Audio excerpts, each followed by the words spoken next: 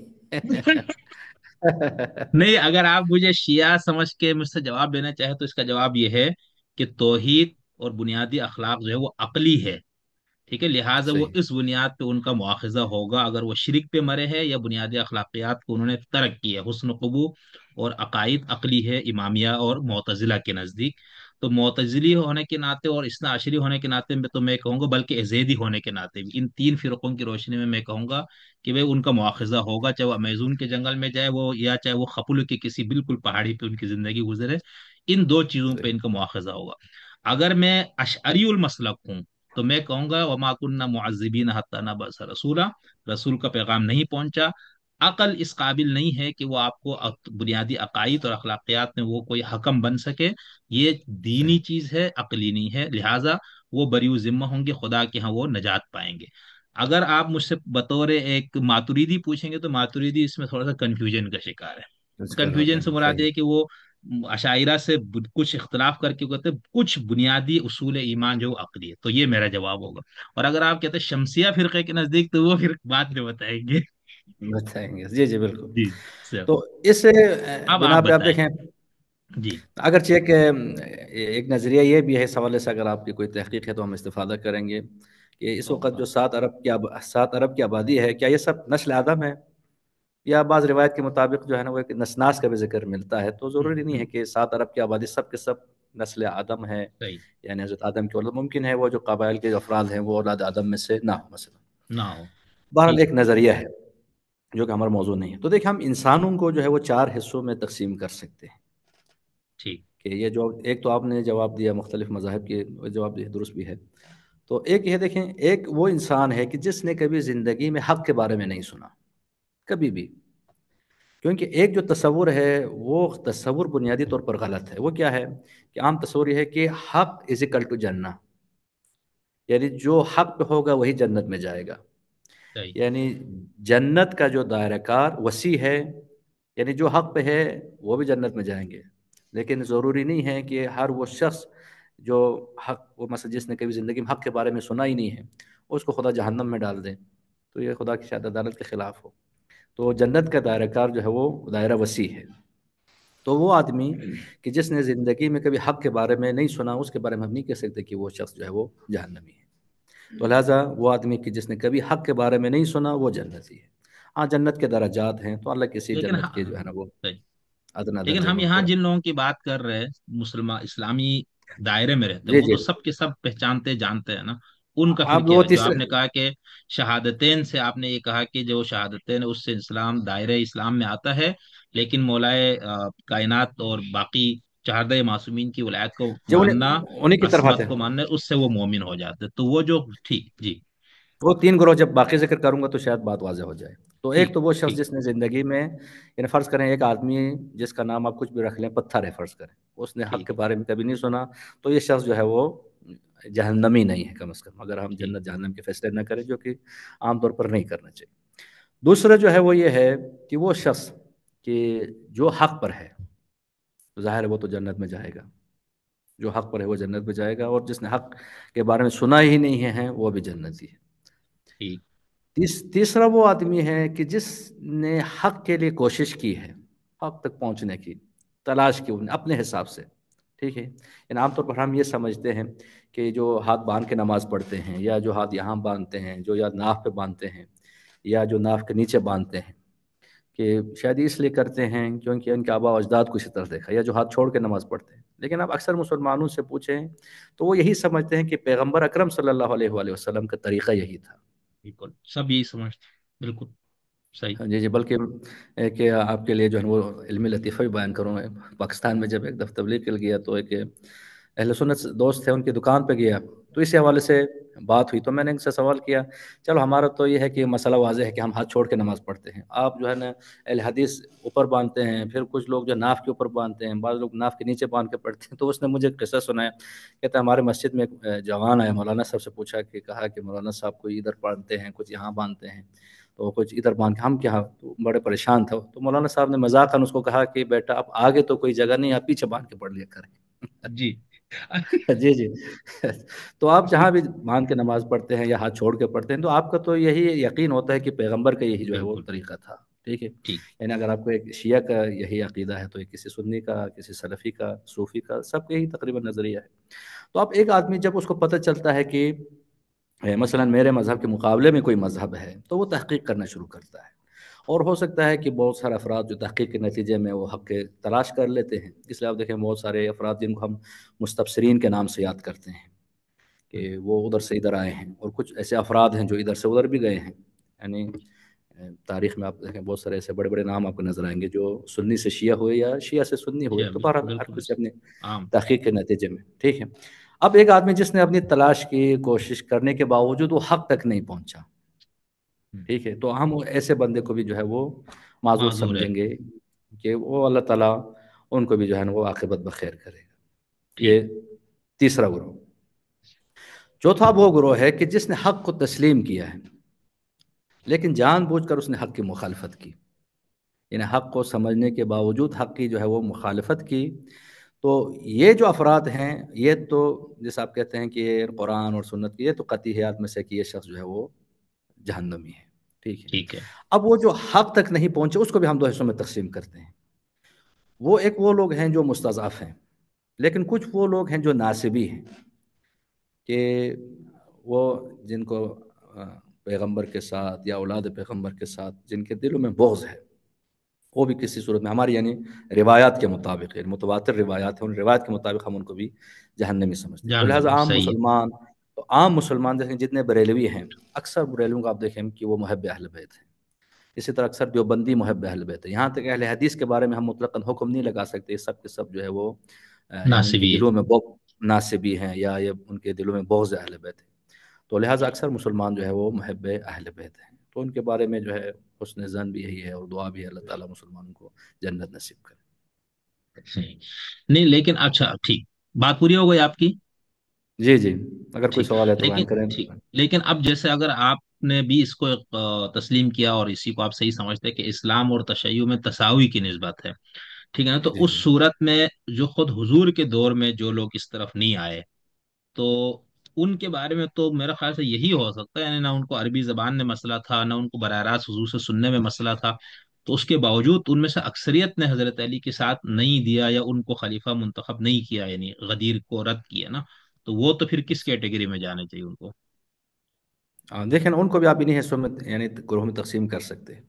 اب ظاہر صحیح ہے کہ پیغمبر کی حیات کے دوران تو مثلا خلافت یا اس حوالے سے امامت جو آج کے جو نظر، ایسے کوئی نظریہ تو اس وقت نہیں تھا، صحیح۔ تو یعنی بہت ساری جو علم کلام تو بعد میں وجود میں آیا ہے، ٹھیک ہے، لیکن واقع غدیر کے بعد، یعنی واقع غدیر کے بعد آپ دیکھیں کہ مسلمانوں کے لیے حجت تمام ہو گئی تھی، کہ یعنی پیغمبر کے بعد جو ہے وہ جانشین جو ہے وہ امیر المومنین ہے۔ تو اب یہ جو روایات ہیں آپ دیکھیں، بعض لوگ جو ہے نا یہ یاسر حبیب جیسے افراد یا لہیاری جیسے افراد، اور بعض اوقات آپ بھی ان کو اپریشیٹ کر رہے ہوتے ہیں کہ وہ کتابی باتیں بیان کرتے ہیں، تو کتابوں میں یہ روایت موجود ہے، ارتد الناس بعد النبی، کہ یعنی کیا ہو گیا کہ یہ لوگ مرتد ہو گئے۔ اب یہاں پر جو علماء نے دیکھیں مکتب آل محمد میں جو ہے نا جو اجتہاد کا جو دروازہ کھلا فہم نصوص کے حوالے سے، تو لہٰذا علماء نے بیان کیا ہے یہاں ارتداد سے مراد جو ہے ارتداد از دین نہیں ہے، تو ارتداد از مذہب ہے، تو چونکہ ہم ان کو جو ہے وہ دین کے دائرے سے، یعنی حقیقی جو دین ہے اس کے دائرے سے تو خارج کرتے ہیں، لیکن جو ظاہر دین ہے اسلام ہے اس کے دائرے سے خارج نہیں سمجھتے، تو لہٰذا اس بنا پہ ہم ان کو کافر نہیں کہتے۔ صحیح، ٹھیک، اچھا کاچو صاحب، آپ نے یہ فرمایا تھا کہ ہم شیعہ جو ہے وہ دوسروں کی تکفیر نہیں کرتا ہے، یعنی شہادتین کی بنیاد پہ اگر کوئی شخص اصول دین میں سے کسی اصل کا انکار کرتا ہے تو آپ اس کی تکفیر نہیں کریں گے؟ دیکھیں، اگر کوئی اصول دین میں سے کسی کا انکار کرتا ہے، نبوت کا اور توحید کا، یعنی توحید اور نبوت کا، یہ اصول دین میں سے ہے۔ معاد کے اس لیے چونکہ جیسے امام خمینی فرماتے ہیں کہ معاد جو ہے وہ اصل فرعی ہے، اصل اصول میں ہے لیکن اصل فرعی ہے، یعنی اس قدر قرآن نے اور روایات میں معاد کا ذکر ہے کہ وہ بھی اصول دین کے اندر شامل ہے، کہ اگر کوئی ان کا انکار کرتا ہے تو وہ دین سے خارج ہے۔ لیکن اس کے علاوہ اب سوال یہ پیدا ہوتا ہے، جیسے کہ مثلا من ترک الصلاۃ متعمدا فقط کفر، کہ اگر کوئی عمدن نماز ترک کرے وہ کافر، یا کوئی نماز کا انکار کرے، ضروریات دین میں سے کسی سے انکار کرے، تو اب دیکھیں یہاں پر علماء بیان کرتے ہیں، اگر اس کے انکار کرنے سے اگر انکار رسالت لازم آ جائے، یعنی تکذیب رسالت لازم آ جائے، اس بنا پہ وہ کافر ہے۔ یعنی مثلا کس بنیاد پہ آپ جو ہے قادیانیوں کو آپ کافر سمجھتے ہیں؟ جی، یعنی قادیانیوں کی تکفیر کی بنیادی وجہ کیا ہے؟ اگر حالانکہ وہ توحید کو وہ مانتے ہیں، رسالت کو بھی اس معنی میں مانتے ہیں کہ اللہ کے رسول مانتے ہیں، بلکہ آخری نبی بھی مانتے ہیں لیکن ان کی اپنی تفسیر کے مطابق، لیکن چونکہ اس نے نبوت کا ادعا کیا مرزا احمد قادیانی نے، اور اس ادعائے نبوت سے تکذیب رسالت لازم آتی ہے، تو اس بنا پر جو ہے وہ دائرہ دین سے خارج ہے۔ ٹھیک ہے، جی نہیں جی، تو تو یہ آپ ہم یہ فرماتے ہیں۔ فرما رہے کہ امامت اصول دین میں سے نہیں ہے، آپ اس نظریے کے حامی ہیں؟ ہم اصول مذہب میں سے سمجھتے ہیں۔ نہیں دیکھیں، اب تو آپ نے یہ فرمایا کہ سید باقر الصدر رضوان اللہ علیہ نے یہ نظریہ پیش کیا، تو کیا اس جی سے جی، پہلے بھی شیعوں میں یہ نظریہ تھا موجود؟ اگر نہیں تھا تو ان کی پھر کیا انفرادیت ہو گئی باقر الصدر صاحب کی؟ دیکھیں انہوں نے، یعنی میں نے پہلے آپ کی خدمت میں بیان کیا تھا کہ اصل غدیر یا اصل ثقیفہ کو بیان کرنے کے لیے انہوں نے یہ نظریہ پیش کیا، یعنی کس طریقے سے یہ اختلاف جو ہے وہ رونما ہوا، لیکن اصل ثقیفہ کو وہ بھی تسلیم نہیں کرتے، اس کو بھی درست نہیں سمجھتے، وہ غدیر ہی کے جو ہے نا وہ نظر امامت ہی کو درست سمجھتے ہیں، لیکن وہ کہتے ہیں کہ یہ اصول مذہب میں سے ہے۔ تو صحیح، لہٰذا اگر کوئی شخص جو ہے امامت کا انکار کرتا ہے وہ دائرۂ تشیع سے خارج ہے۔ ان مسئلہ آپ مثال دیں، یعنی بھی آپ جس بزرگان میں سے ایک شرف الدین صاحب جو ہے ہم ان کو مسلمان سمجھتے ہیں، لیکن دائرۂ تشیع سے وہ خارج ہے کیونکہ خود ان چیزوں کا انکار کرتے ہیں۔ صحیح، تو اس کا مطلب ہے کہ امامت اتنا زیادہ ضروری نہیں ہے دین میں، آخرت، رسالت یا توحید کی طرح اتنا لیکن مطلوب وہ بھی آپ نہیں کے، تھا مسلمانوں نہیں دیکھیں اس چیز کو ہمیں سمجھنے کی ضرورت ہے۔ لیکن ایک میں نے عرض جی، کیا نا، ایک ظاہر اسلام ہے، ایک اسلام ہے، اور ایک ہے ایمان۔ تو ایمان کے دائرہ کار میں، ایمان کے دائرے میں داخل ہونے کے لیے یا حقیقی اسلام میں داخل ہونے کے لیے تو امامت ضروری ہے۔ صحیح، اسی بنا پر وہ جو زیدی ہے یہاں تک کہ، یا جو اسماعیلی ہے، خصوصاً ابھی مرحوم آغا خان کی وفات کے بعد تشیع کے یہاں یہ بڑی بحث ہے کہ ان کے نجات کے حوالے سے بہت زیادہ لوگ فکر مند ہیں۔ فکر تو مند ہے۔ دیکھیں اس معنی میں یعنی وہ بھی یعنی دائرہ ایمان سے خارج ہے، ہم، ٹھیک ہے، لیکن یہ ہے کہ ہم ان کو مسلمان سمجھتے ہیں۔ صحیح، لیکن اچھا ٹھیک، تو اب لیکن یہ تھوڑا سا میرے جیسے طالب علم کے لیے تھوڑا سا جو ہے نا یہ کنفیوژن کا معاملہ ہے، اس لیے میں آپ کو اس پہ تھوڑا سا زیادہ وہ صراحت چاہ رہا تھا، اور اس کی کوئی اور وجہ نہیں ہے، کیونکہ دیکھیں نا جی ابھی جی یہ بالکل، سوال، ہاں بالکل، کیونکہ اب جیسے ہمارے یہاں بہت سے لوگ یہ کہتے ہیں کہ بھائی اب جو جدید جو عقائد کی جتنی کتابیں آ رہی ہیں اس میں تو سب شیعوں کی طرف سے جو ابھی اپنا ان کے میں نے ابھی کیا کہنا چاہیے، یار جن کے اپنے الہیات الملل والنحل والے جعفر سبحانی صاحب رحمۃ اللہ علیہ، حفظ اللہ، یا یہ جو ناصر مکارم شیرازی، ان سب کا وہ تو صراحت سے لکھ رہے کہ بھائی امامت جو ہے وہ اصول دین سے نہیں، اصول مذہب سے ہے، لہذا جو جی شخص جی امامت کو نہیں مانتا ہم اس کی تکفیر نہیں کرتے، وہ دائرہ شیعت سے، وہ تو بالکل صریح بات ہے، لیکن ہم پرانی کچھ کتابوں میں خاص طور پر صراحت سے دیکھتے ہیں نا کہ ان کو باقاعدہ جب تقسیم کیا جاتا ہے تو اس کو اصول دین میں ہی رکھا جاتا ہے، پھر اس کی بنیاد پہ باقی فرقوں پر اس کا اطلاق کیا جاتا ہے، تو اس نے پھر یہ جیسے کمال حیدری صاحب وغیرہ وہ بھی یہی کہتے ہیں کہ ہمارے ہاں شیعوں کا جو پرانا موقف تھا یا جو ہمارے پرانے فقہا اور ان کا تھا وہ تکفیر کا تھا، یعنی تمام شیعہ سنیوں کی اور تمام سنی شیعوں کی، یہ نہیں کہ وہ کہہ رہے کہ صرف شیعہ سنیوں کی، ان کا اس سے جی بہت جی زیادہ زور تھا، اس پہ انہوں نے آخری اپنے گفتگو بند ہونے سے پہلے جو اس پہ بات انہوں نے کی، تو اب اگر آپ اس کو اصول یعنی اب آپ یہ کہہ سکتے ہیں کہ شیعہ اثنا عشریہ میں اس بات پر اتفاق ہو گیا ہے یا اتفاق پایا جاتا ہے کہ امامت اصول دین میں سے نہیں ہے، اصول مذہب میں سے، یا اس میں ابھی بھی تقسیم ہے؟